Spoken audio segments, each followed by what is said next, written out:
Guys, I think this is the time to seriously refresh our playing. We guitar players, we tend to overdo the same pattern, the same schemes over and over. I said that mostly we tend to play in boxes. We tend to play scales, and we tend to play and visualize the neck only by using the pentatonics in general. If we are on E minor 7, we tend to visualize the pentatonic like this. And we tend to play licks out of it. Okay, this is the standard for a lot of guitar players out there, and we tend to use the same pentatonic patterns over and over. Now, another very important factor is that we tend to play mostly by using scales, so by visualizing the sequences of notes only horizontally.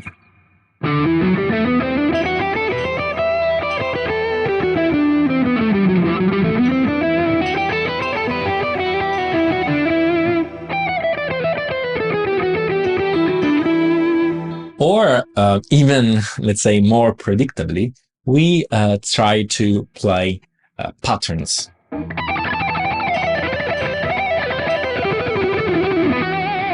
Okay, let's assume that we are in E minor, okay, and we have an E minor chord that is formed by the notes E, G, B.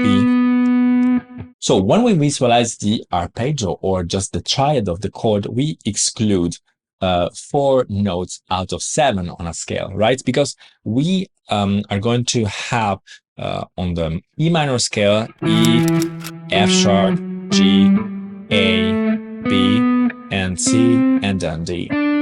We just exclude a lot of notes, okay? 4 notes, so we're gonna have only E, G, and B. And if we want to extend to the 7th, we are going to have natural D. Okay, so now what we have is just the 4-note arpeggio.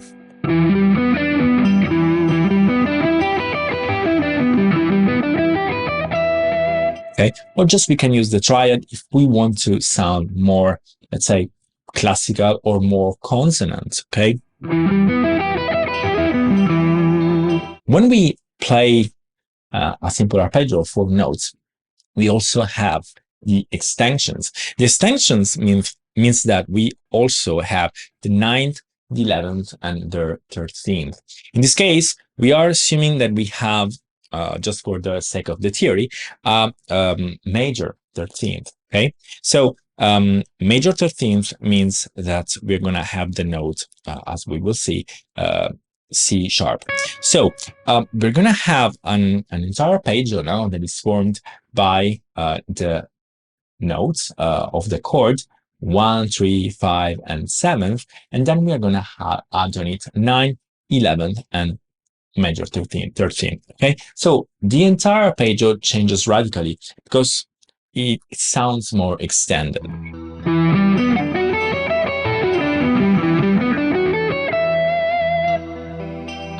The point is that we have different triads and arpeggios inside this simple chord and this simple idea.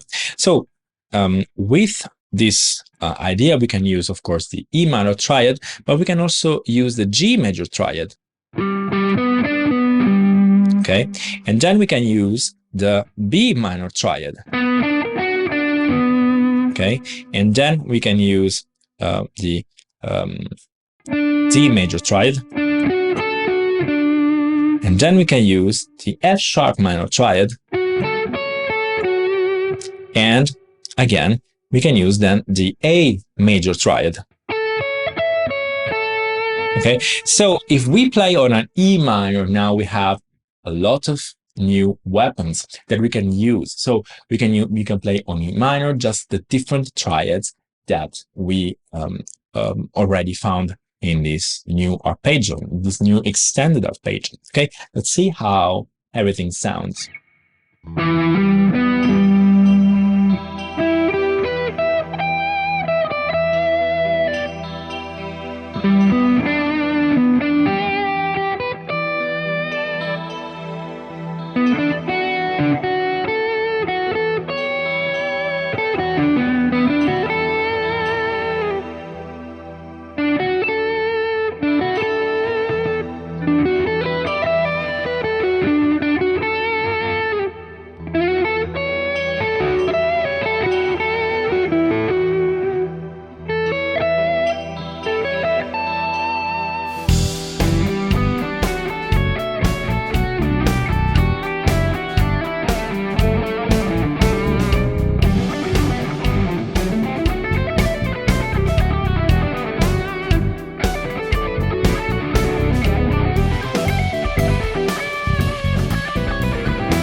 So guys, now I'm going to explain you an exercise that uses this idea applied on an arpeggio that is developed over the entire neck, or in 3 different portions to be more specific, and that uses, in terms of right hand, both the alternate picking and the hybrid picking. So what I'm going to do is using the alternate picking for the most part of the arpeggio, and only using the hybrid picking on the second string only.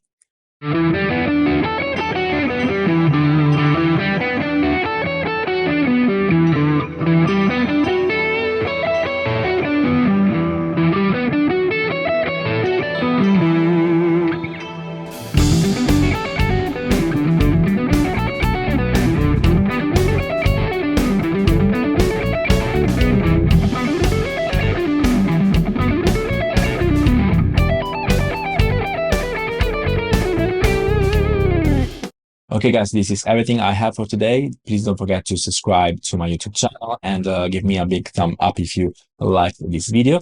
Also, you can always add me on Instagram and on TikTok. I like to connect on these platforms with you also there. And I will see you all next time.